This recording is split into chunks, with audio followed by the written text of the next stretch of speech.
Welcome to NewYorkBIO's virtual breakfast series, a digital program started in 2020, bringing you fireside chats with leaders from across the healthcare spectrum.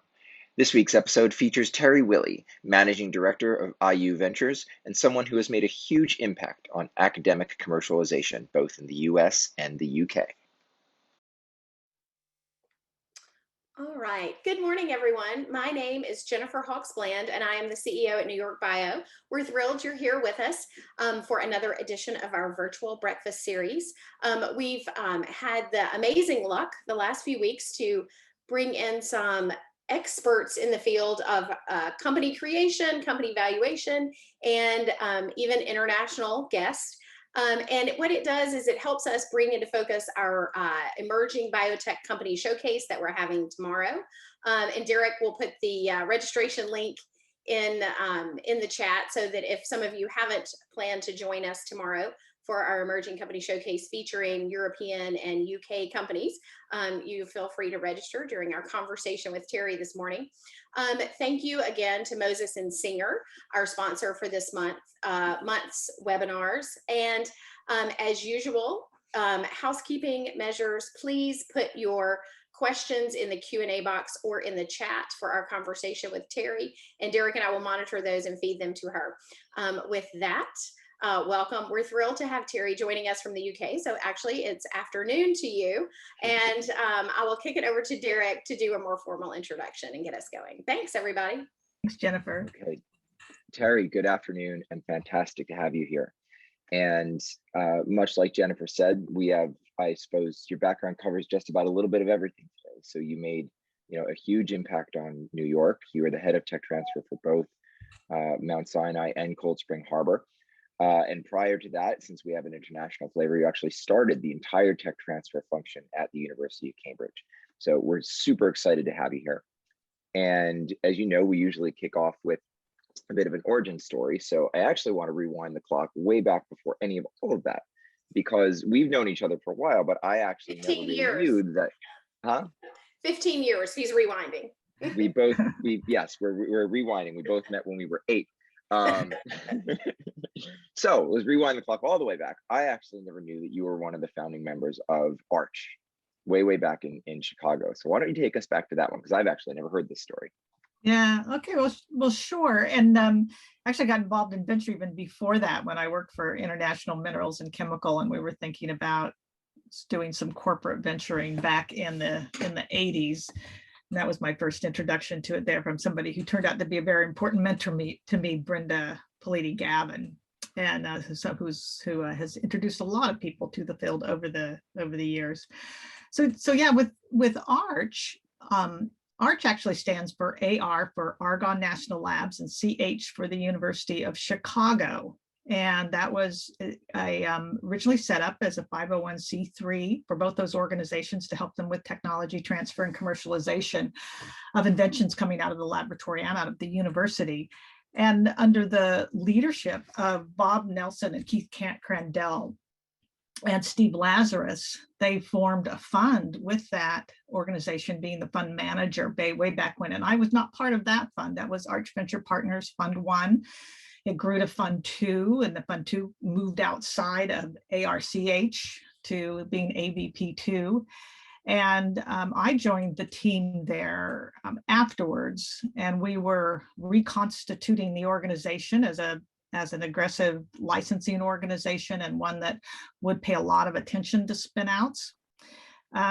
But in the midst of all of it, we continued to see that there was a dearth of early stage funding for university spinouts. There was a lot of encouragement from our colleagues in the Midwest to start another fund that might be a feeder to AVP, but would be really focused on Midwest spinouts. And so in the course of actually interviewing potential fund managers, my co-founder, Tom Churchwell, talked me into co-founding Arch Development Partners, which was we did first close in 2001, 45 days after 9/11, as a matter of fact. Oh, gosh. Every single one of our limited partners made the capital call. So that was that was the founding of Arch Development Partners, ADP, a second Arch Venture Fund spin out from the University of Chicago, with the University of Chicago being one of our significant special limited partners, and several other important institutional limited partners, including Purdue Research Foundation, the University of Cincinnati, Caterpillar, and a couple of regional banks. It was great list of institutional LPs. Well, it's funny because even now people outside of Boston and San Francisco and San Diego try to get attention from investors and try and get, institutional interest. What was it like, then 20 years ago? I mean, Chicago, it's not like Chicago is a small city or anything like that, but it really had to be, it had to be very, very difficult to get anybody to stop in a quote unquote flyover state to actually either co-invest or think about new companies. Well, this will remind you a little bit of New York, but it was a very sophisticated city from a finance standpoint, but it tended to be later stage finance, great success in that area. So trying to pull people back to the start was the chore, where some of the wealth that was created on the coast got started the other way from startup moving forward. So we did see a lot of that. And when we started, we had a couple of folks that were advising us on raising the fund. And I remember one of our advisors said, you're probably going to have to talk to at least 500 potential LPs before you raise the fund. And I'm like, Marcy, I don't think so. We've already talked to 10, and we already have 2 of them have said, yes, we're almost to first close. I mean, this, it's not going to be that hard. So over 800 leads later, and face-to-face meetings with over 200 of those qualified potential LPs, we had 93 LPs and got to our first and second close. So yeah, it was one of those things like you hear about when you're starting a company. If you actually knew what it was going to take, you would never do it. So it's best to go in and be wildly optimistic and confident that what you're doing is so important that you're going to be able to get it done despite the odds. So Teri, how long did it take you to do those 800 outreach and the 200 meetings? It's less than probably about 18 months. So it was a full court press, and we already had a little bit of a portfolio to begin with, because that part of our special limited partnership with the University of Chicago was a few of the companies that we'd started. So we had some portfolios a little farther along. And of course, you remember this is post bubble burst as well. And so we had a lot of folks saying, we get it. We like the IP-based company idea. It's solid, but we're all rationalizing our portfolios right now after the burst. So there, so it was a really interesting time to be doing it, but it was one of those things where we did get it done, and we thought, well, if we get this done, maybe we can do some other things too. But no regrets, and a lot of miles on my Honda Accord. I was gonna say, if only you had Zoom at that point. Yeah. No, there's a great scene in the movie Moneyball where Brad Pitt is trying to tell a catcher that he can play first base, and he brings his scout with him, and he goes, listen, it's not that hard. And he turns to the scout and he goes, tell him, he goes, it's extremely hard. No one can do this.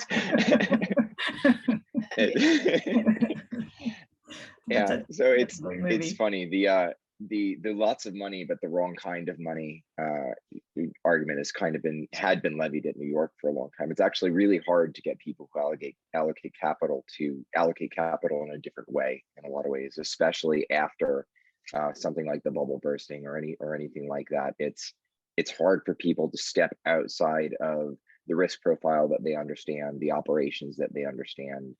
And I think that's probably a reason that a lot of these activities take so long. You'll get a couple of people that just kind of dip their toe in the water, and you need a lot of those early things to happen before anybody else gets comfortable with moving larger sums of money into an asset class like this. And so really many of our limited partners were institutions that were looking for a dual bottom line. So they did want to see capital returned, and better than that if possible, but they did want to see an impact in their own communities and at their own institutions.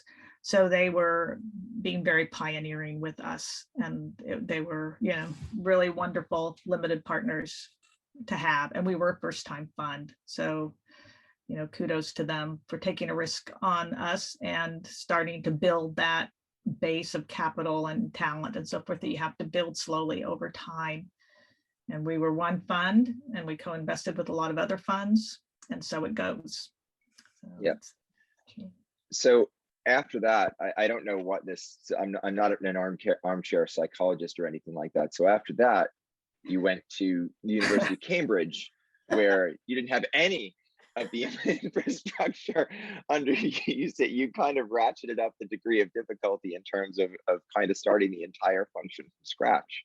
Well, it wasn't completely from scratch, because there were a lot of the pieces that were around and had been going for a while under different umbrellas and so forth. But yes, we were at a point where we raise fund too.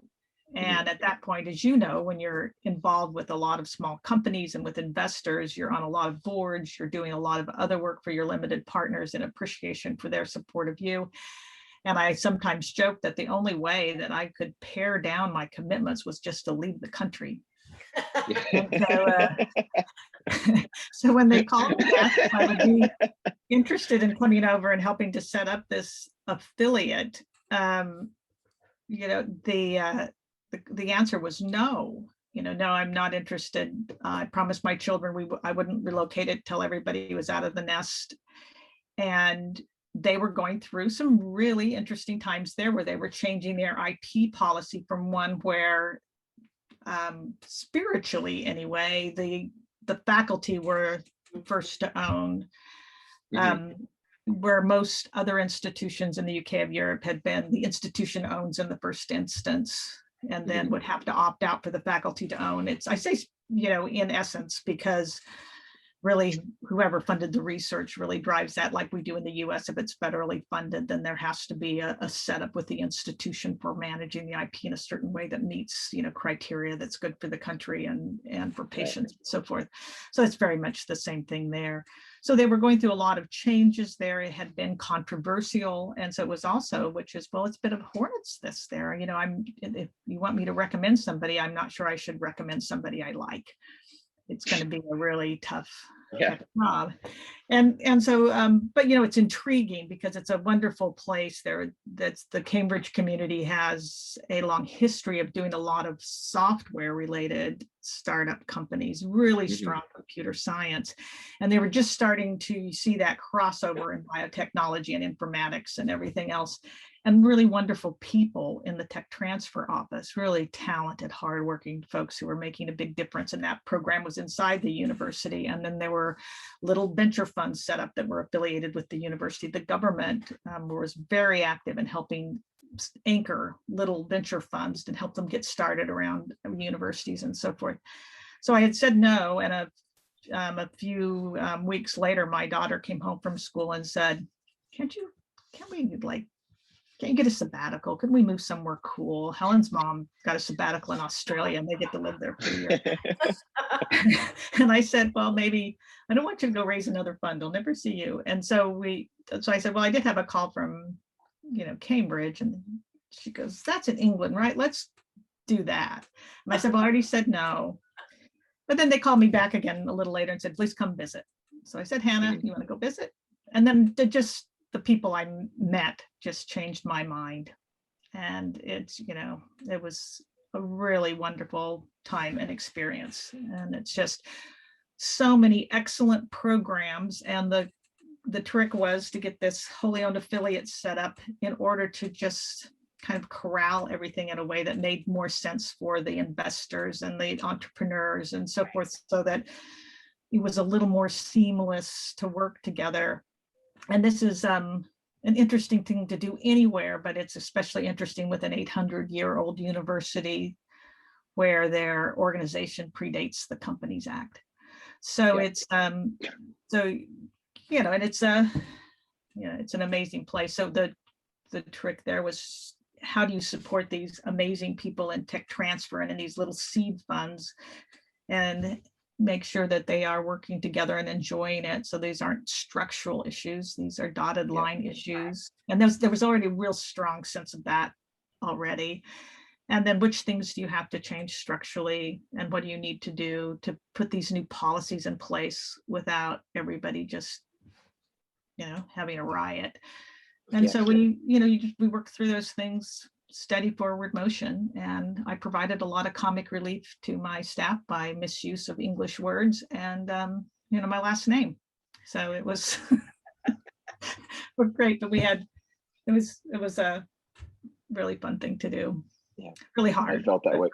I felt that way with my in-laws for some time. My wife is British, so I've been comic relief for some time now, mostly some mix of comic relief and disappointment.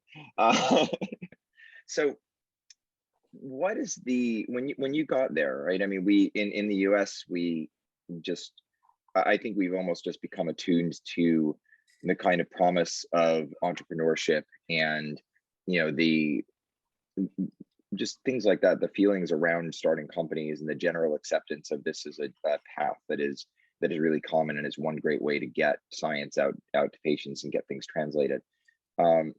Is that ethos the same? Because one of kind of the tropes about the EU is that the research environment is different, the entrepreneurial environment is a little bit different, and I imagine that kind of transfer may be slightly slower, I suppose, culturally, right? Was there a decent amount of that needed to move, or from what you said, it sounded like there was a decent amount of that spirit there already? It was, but it's like we see in certain communities in the US, there's more of a history of it. There's more of a foundation. There's more of the bits and pieces that you need to have it go faster, better. And it's the same way there. Cambridge, Oxford, a few different cities in Europe, they really have that foundation. There was more an inclination to start companies than to license to existing companies to a certain extent as well, just because there had been so much government support for tech transfer, government support for setting up small seed funds. So recognizing that there were gaps there, and so the government, they felt it was appropriate to play a role in addressing those gaps and playing catch up a little bit.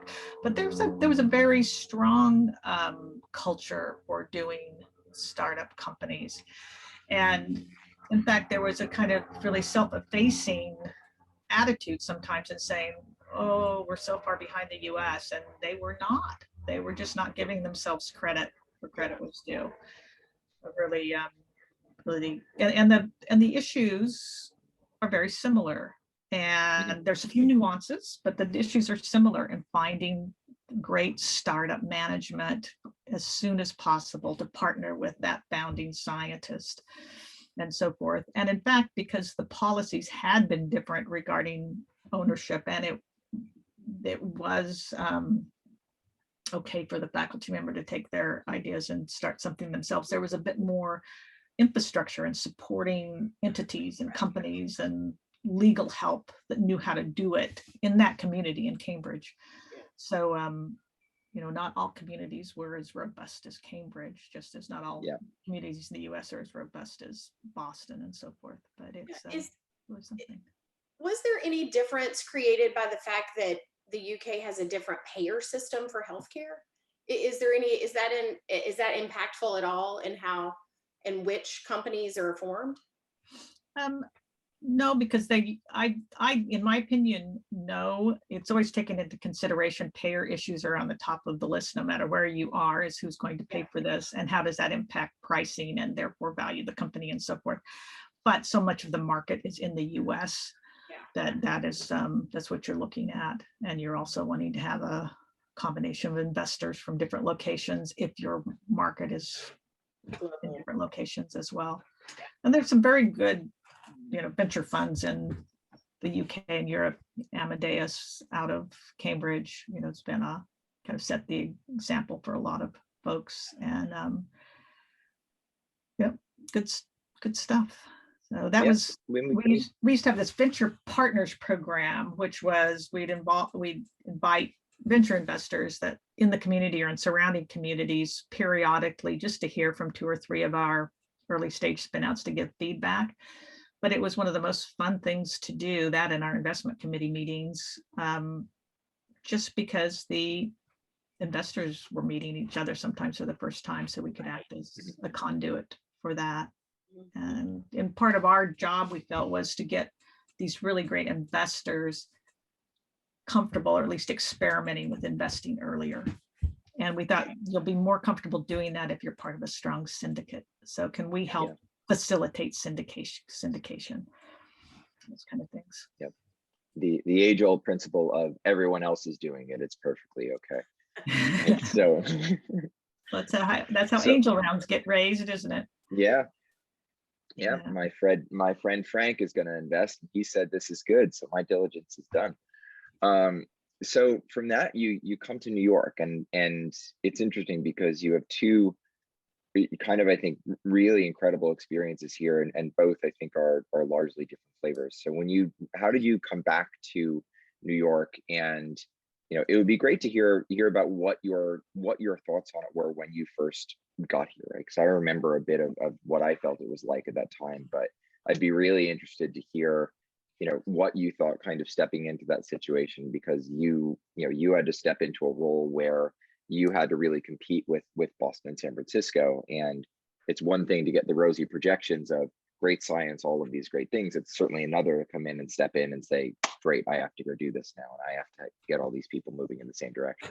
Yeah, well, they're just, I was in Cambridge just really originally on a 3-year fixed term contract to get certain things done. They asked me to stay a little longer, and I ended up not staying quite as long as they asked, because I did need to get back to the States and look after some things with my family. And it was during that time when we were doing our succession planning in Cambridge and recruiting my successor, and doing all the things you do with your board and everything to make sure that is all lined up, that I just got a call from the person managing the search for Mount Sinai.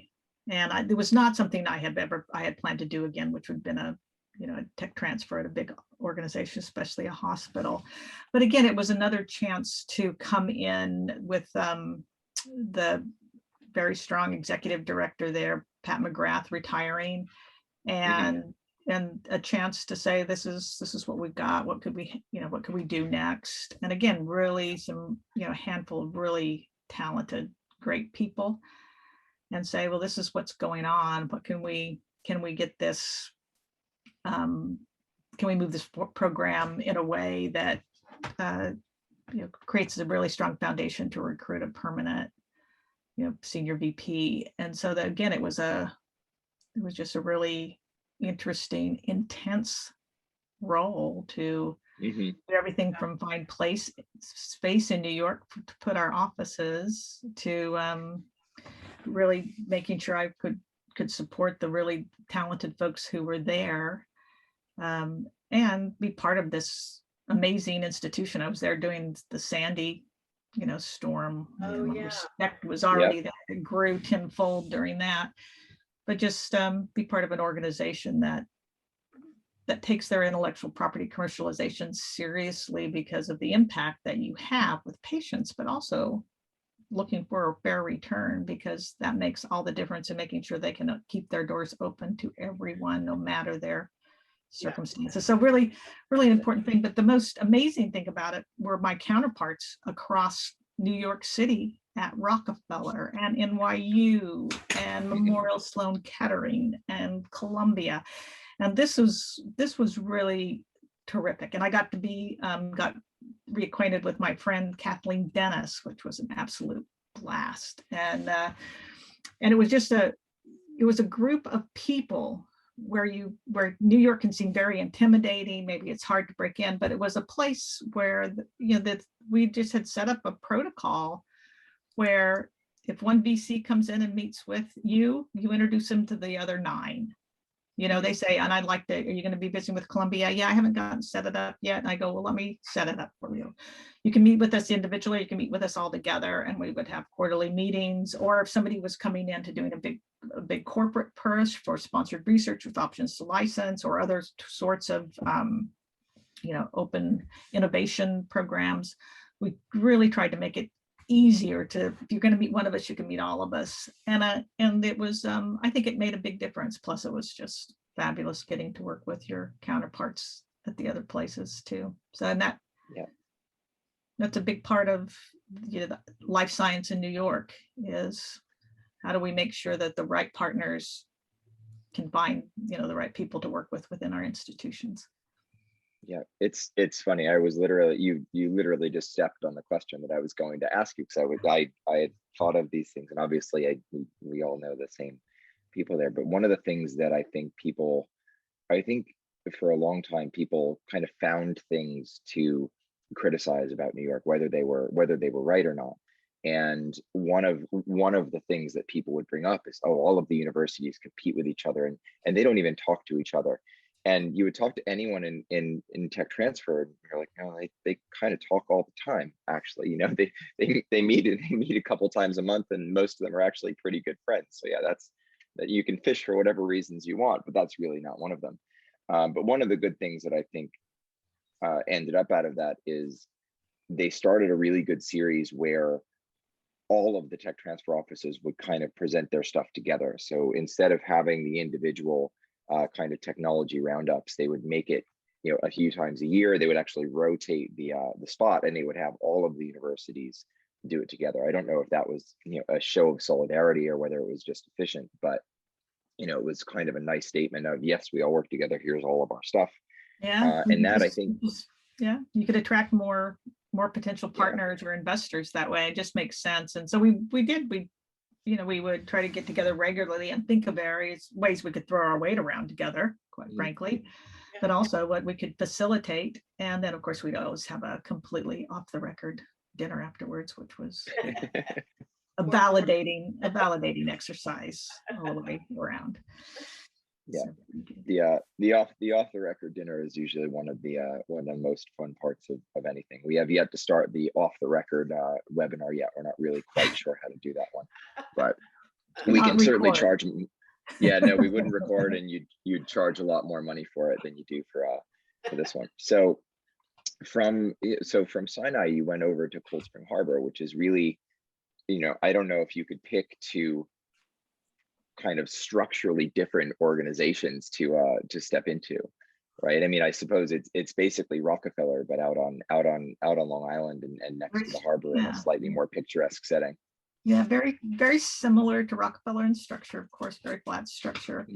It's about science and the scientists, and but then like just very Cambridge-esque things about it as well. Right.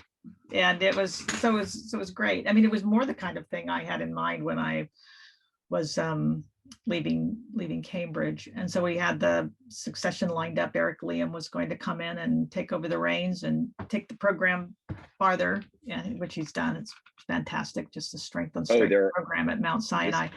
And so this was going to be my forever job. My career, my vocation's been about starting programs from scratch or reorganizing them and hopefully leaving the team supported and better resourced.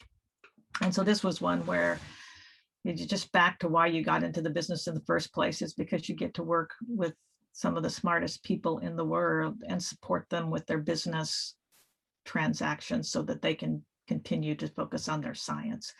And that's the reason I love this kind of work, and always has been. And that was the kind of role where you get to go back and do that in spades. What a wonderful, you know, what a wonderful place, what a wonderful group of scientists. And so it was just really great to kind of take what they were already doing well and, you know, fill it out a little bit and just really say, we're here as business agents for our scientists. And depending on where they want to go with things, we're here to support them in what they want to do. And just a really, really wonderful place and a great place to do that.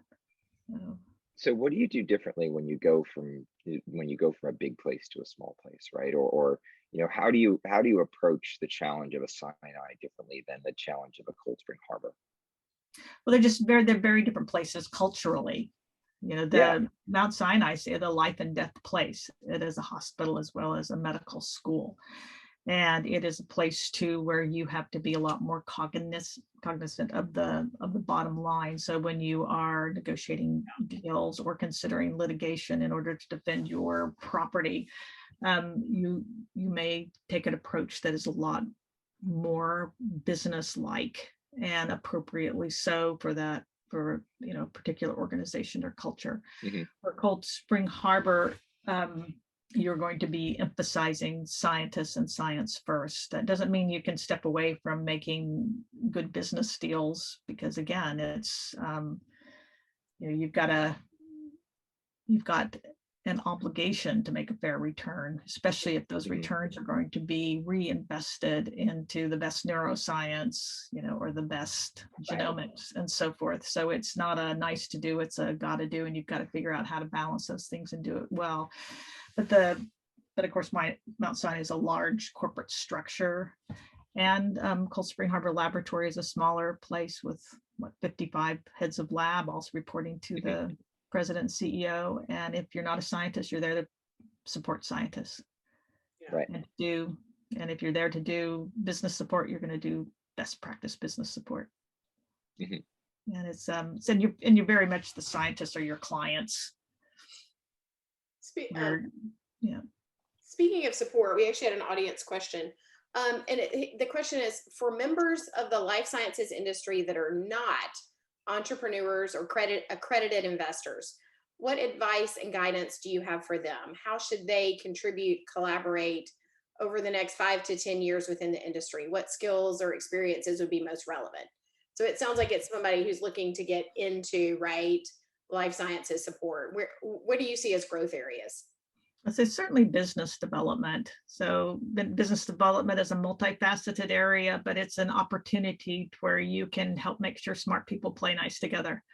And it can make all the difference in the world. You can have the best emerging science, you can have the right investors, but just making sure that you can do the right transactions at the right time, provide the right kind of support, whether that's just making sure the scientists, supporting them in managing conflicts of interest if they're getting into business arrangements, but they're also receiving federal funding, or whether it's helping them vet who they want to work with, whether it's a company that's going to sponsor research in their laboratory, or it's an investor who wants to help them start a company. Just, I think doing some basic training in business development and intellectual property is a really great way to get started. So it's a wonderful place to work. It's hard to get all these pieces to work well together, but when they do, it's one of the most satisfying things you can be involved with. Yep, absolutely. So thinking about this now, you've now stepped in really to kind of run it back again and create the ventures function in Indiana. So there's kind of two things here. So number one, what is it like to go step into Indiana now? And number two, thinking about this before, is it easier? Is everything kind of more easily transferable now? Is it easier to get people to pay attention to a place like IU now, with the level of easier travel, better connectivity, and kind of the ethos that innovation can come from anywhere? Or is it still like you're at the bottom of the mountain again and you got to climb it again? Yeah, well, some of the challenges are ones you recognize if you're doing spin outs, it's especially in life sciences. We don't have any trouble in the SaaS business area necessarily finding those startup CEOs, but in the life science area, that tends to continue to be a gap. We've got some excellent ones. We've got a great track record in Indiana with some really excellent companies being formed, building, being acquired, and so forth. But we probably can count those startup CEOs on 4 hands versus a big bushel of them. So that continues to be something we pay attention to. But we're also seeing venture funds who, sincerely, we always have said this for 20 years that we're sure this is going to be the case, but I do see this happening where they're looking for arbitrage opportunities. So they're saying that there will be deals here, that the price on those deals will be good, and if we can bring some of our network and expertise to the table as well, they're going to be good contributions to our portfolio. So we're continuing to see that. We have something called the Next Level Fund in Indiana, which is a fund of funds effort.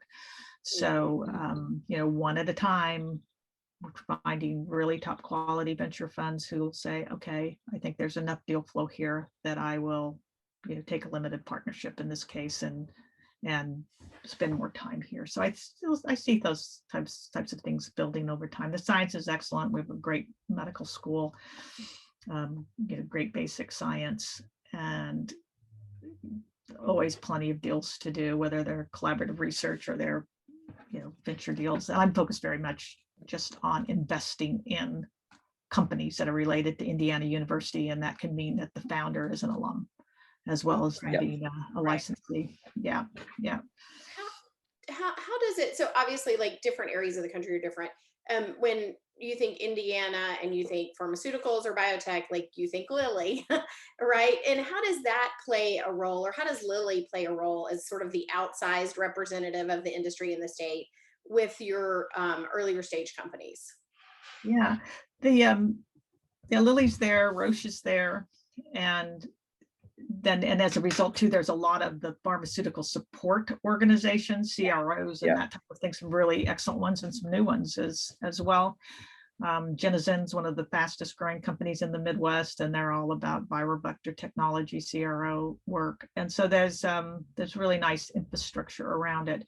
Lilly has had an active corporate venturing, function in the past, and they have been systematically retiring many of their top executives, and many of them have said, I think I'd like to get involved in angel investing. How do I get started doing that? Or I used to be in charge of oncology. I thought maybe it might be interesting to be on the board of an early stage company. Do you think I could be of assistance? So so those types of folks from Roche and from Lilly and others are a really important part of that talent infrastructure.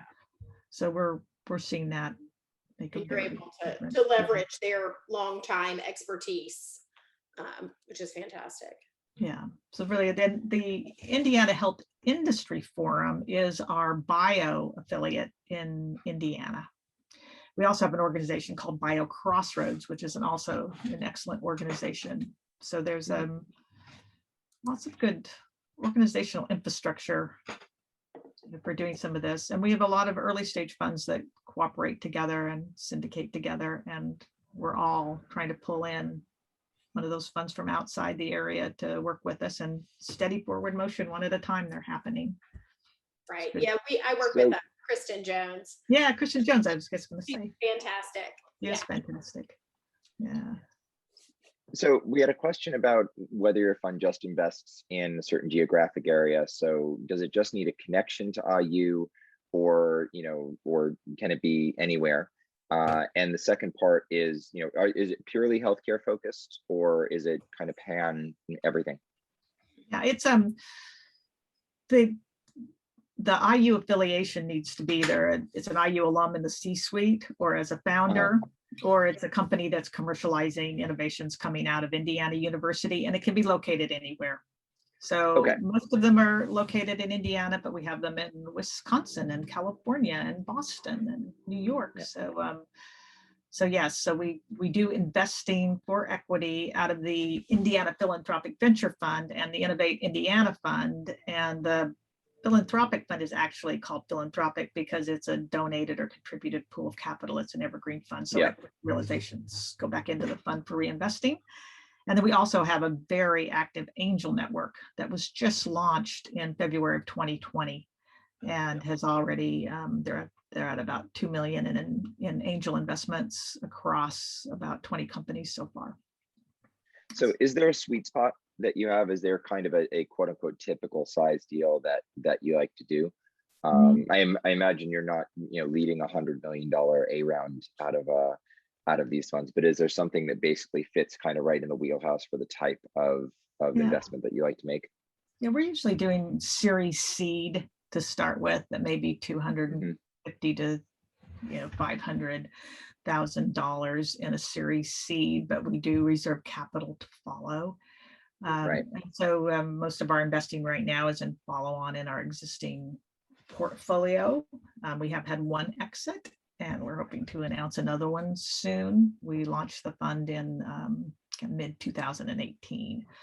All right. So it's just so steady forward motion. And then with the angel network too, it's been the fast clip of, we're a convener with the angel network, where we convene high net worth individuals who we do a certain amount of due diligence, present the company and the facts, and then if a group gets together and wants to invest, we help facilitate that as well, which is for a university related organization and fund, it's very important to us to be making those connections with alumni that love early stage companies, and gives them a way to stay engaged with the university in a lot of ways over time.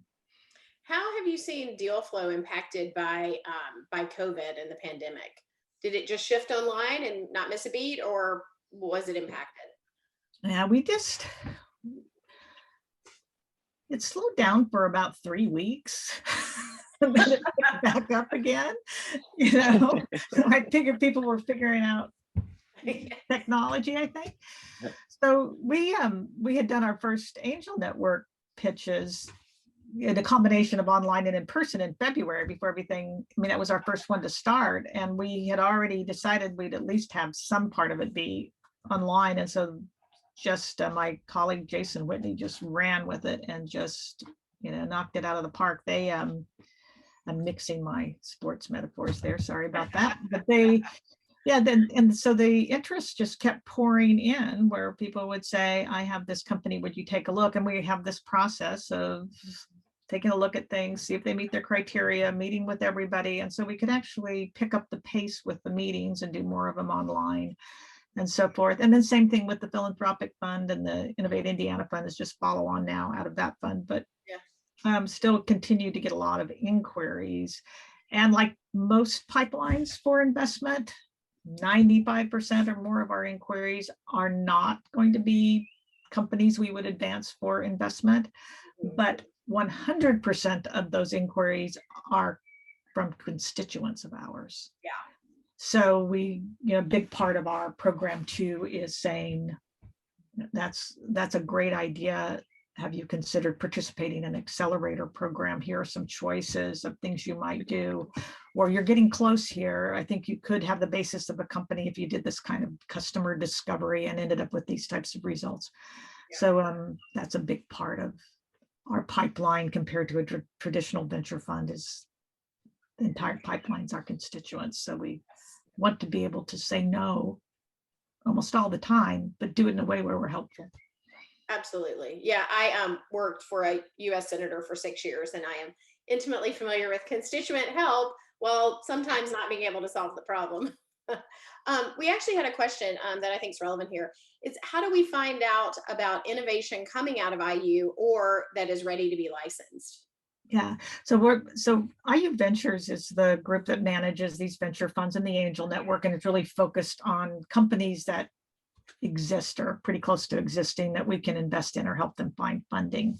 Where the technology transfer office is inside the university, it's called the Innovation and Commercialization Office, the ICO, and it's headed up by Simran Trana, who's an amazing leader in that program. So the licensable technologies come through the ICO. There's a source of our pipeline as well. So they are the organization that works with faculty to say, let's look at your research results. I understand you think they may have some commercial potential. Let's take a look at that and see what the right commercialization plan might be for those. If it's a startup company, then it may be one we get involved in. But if not, it's what we all have learned to love and know about, which is strong intellectual property licensing to new and existing companies, or finding a collaborative research partner to take the idea forward, where that partner may have an option to license. So Simran Trana at the ICO, Trana. And if you don't remember that, get a hold of me and I'll introduce you. I'd be happy to.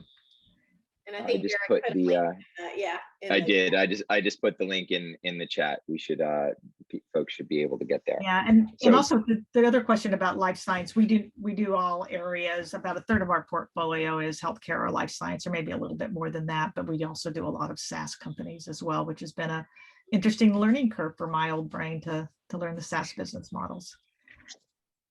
Are you finding that you mentioned accelerator programs before, and there are a lot of them, right? And I think a lot of academic institutions have kind of fostered their own either entrepreneurial boot camps or anything like that. Are you finding that kind of the base level of kind of company understanding and entrepreneurial understanding is going up in a good way? Or are you finding that you still kind of need to go over the basics and kind of have people learn the ropes as they kind of come into your office, or as they kind of talk to you about starting a new venture? Yeah, I think for the alumni-led ventures, they're usually pretty far along and resemble a real company and have real business people running them and so forth. But for the things spinning out of the university, you're starting at an early stage. usually anyway. What's changed is there are more resources available to choose from. And we have a close relationship with G-Beta, with Techstars. There are really good programs, and they tend to be sector focused and so forth. And so just trying to be good ombuds people too, to say, well, let's not recreate the wheel here. Instead, let's take a little bit of resource and help sponsor one of these accelerators, and let's sponsor a few of our spinouts in there. But we've seen some really good programs come out of there, and those that we end up investing in, and they're better investments as a result. So I think we're still starting early stage, but there are more ways to get you there faster, better, through understanding whether you really have a company or not. We had a question about women, and it says, are you seeing more women in academia seeing their discoveries licensed or starting new companies? And if not, what can be done to encourage more women scientists to take their science in a more applied direction? Yeah, I think we are. I mean, over 50% of our portfolio companies are women-led. So there's either women in the C-suite or a founder. It's either women or underrepresented individuals, but it's mostly gender diversity in our portfolio. It's something that we pay a lot of attention to. We pay a lot of attention to the growing body of evidence that diverse teams with inclusive leadership build better products, hire better people, and perform better financially. So we do, we believe that. We're looking at it. So we're certainly seeing it on the founder and in the C-suite area. And I don't know about as far as inventorship and getting involved in licensing and so forth, but I certainly do talk to a lot of female faculty members who are interested in it and doing their due diligence. So I do find that they're going to be careful about it. It's a big commitment, and I think there's a realization that you only go and you move forward with a spin out on purpose because it will change your life, and not always for the better. So so there's that goes on. But also, I don't want to, some of the best companies are not based on applied work. So I think that's a really important distinction to make. Right. Some of the best stuff that has the highest value is the stuff that comes out of fundamental and basic research. It's the cutting edge stuff that you need, that you've got to find a way to partner and move forward, because merely incremental work, you probably are not going to see that venture backable kind of value out of. So yeah, but it's a steady effort, steady increase in the diversity of founders and innovators that we're working with. Yeah. So is that something that you think has, is that something that was there initially? Have you found that you've kind of needed to stoke that a little bit more here or there, or do you find that there's a lot of okay, go ahead. I think it's naturally I stoke things or aggravate things or push things. I think that probably happens anyway, but I think over the last 18 months there's a lot of support for it as well, and so I'm not alone in being in nudgy, stokey, push. Yeah. It's I get fewer rolled eyes when I bring it up. So, well, I think too, there's a lot more. I think there are a number of corporations and other partners in the life sciences industry that have been very open about the fact that they support diversity, and I think that probably is really helpful to have those kind of voices out there as an official company statement or anything like that. I think people and companies are much more comfortable in one way, shape, or form, stating that they believe it, they believe it's important, and they stand by it. And I can imagine that. I think that's probably, even just thinking back, 5-10 years ago, I think that's visibly different in the communities of things. I think the fact that actual organizations are willing to stand up and say they believe it and have a show of support, I think that's visibly different than it was a decade ago.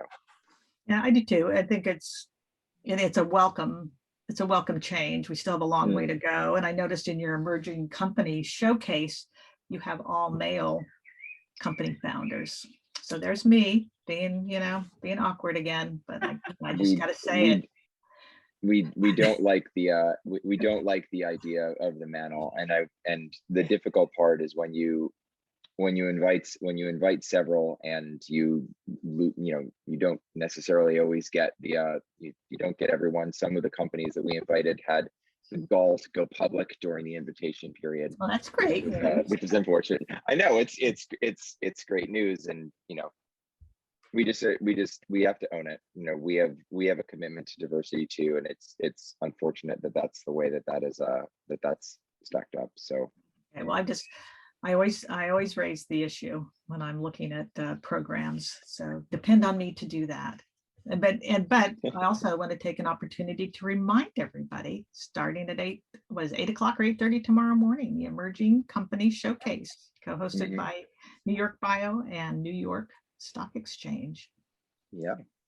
And hopefully we're virtual, which actually works better for our UK European companies tomorrow. It's a little less onerous than traveling and potentially quarantining, but hopefully in December we'll be back in person for our next event. We actually had a couple more questions here. What life sciences subsectors or trends are you most intrigued by from an investment standpoint? Yeah, probably the area where we're just seeing, I'm intrigued because it's such an important emerging area, was just the digital health and digital health side of things. We have a couple of investments in that area and they're my favorites. But healthcare is complicated anyway because of payer issues and because of all the changes that are going on and need to go on. But it's so how we evaluate those, how we really support those companies is something that is intriguing to me and something that is important to us and important to me. And then otherwise too, my favorite area is still therapeutics, the riskiest and the hardest, but probably the most important companies that we can support. We always talk about that in our investment committee meetings, which is these are usually our earliest stage companies and our riskiest, and they're probably our most important. So any approaches, whether it's gene therapy or large molecules or small molecules, we're still interested, and we're constantly working on ways to help them understand faster, better, if they really have something they can start a company around. And so, then, go ahead. Yeah, I was going to say, when you think about therapeutics, one of the trends that's emerged is kind of the fund-driven company, right? So the company that comes out with the large Series A round that the scientist or the business plan has never really seen the light of day outside of the particular funds that drive it. So do you think that kind of creates almost really a dichotomy for therapeutic company development? You have the ones that kind of come out already fully formed, and then the ones that are actually investigator led have to basically fight for the $1 to $5 million seed round to really kind of prove things stepwise. Is that yeah, go ahead. Just part of the landscape. You're always going to have different kind of companies and different structures, and the smaller companies that are investigator led that may not have all the capital they need to move as fast as they would like. With the right management team, they can be healthy acquisition candidates for one of these larger groups who find that their pipeline isn't all what they hoped it was going to be. So I think there's room for all of that. And in a way, I'm glad to see that we continue to run different types of financial experiments, like that we keep trying to figure out different ways to fund and advance and accelerate some of these things. And not all those experiments will work well, and some of the tried and true start small and scale will work, and some of them won't. But most of the failures we see, or ones that don't advance, are just because experience management didn't get involved early enough. Yeah, that's harder. We do say the pendulum always manages to swing back, although the pendulum has been pretty far onto the side of lots of available capital for a long time now. So it's interesting, and who knows when or if it kind of swings back. So we can wrap. So John Pennant had asked a good question here, and he said, how developed is the ecosystem that you're in? And I think the important part here is that regardless of where you are, what are some of the best practices for entrepreneurs to leverage the ecosystem that they're growing up in? Yeah, I guess, for us, it's a pretty healthy ecosystem. And really the one area that we'd really like to make some progress is matching the right management to the right founding scientists sooner better.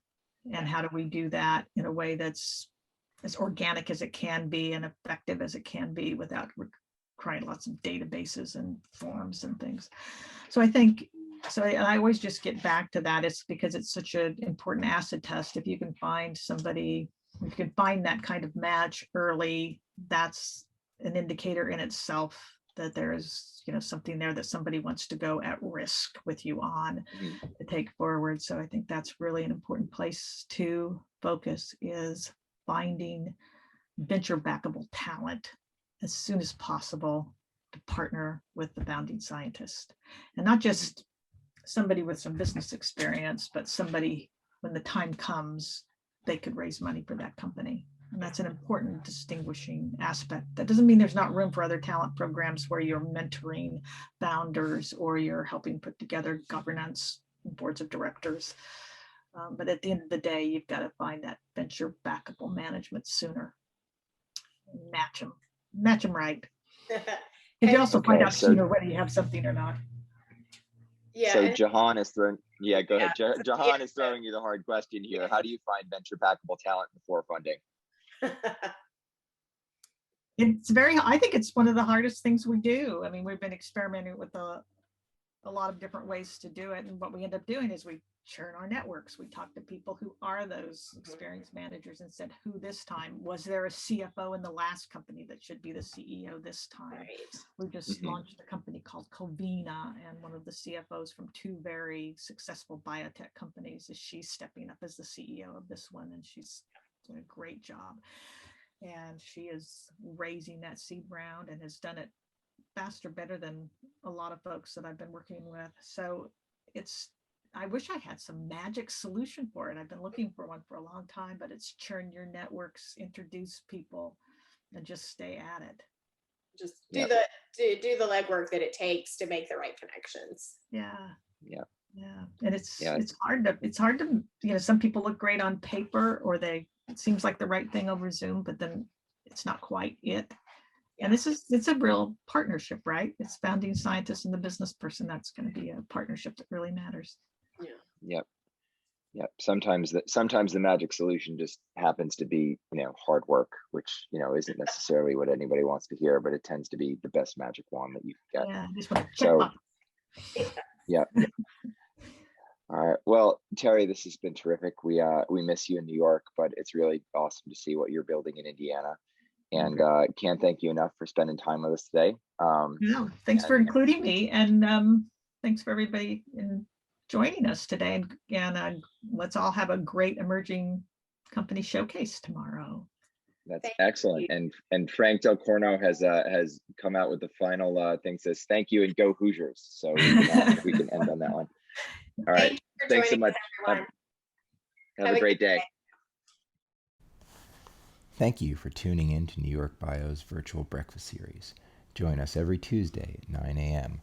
for more discussions with leaders from across the healthcare spectrum. For more information on New York Bio, please visit us at www.newyorkbio.org.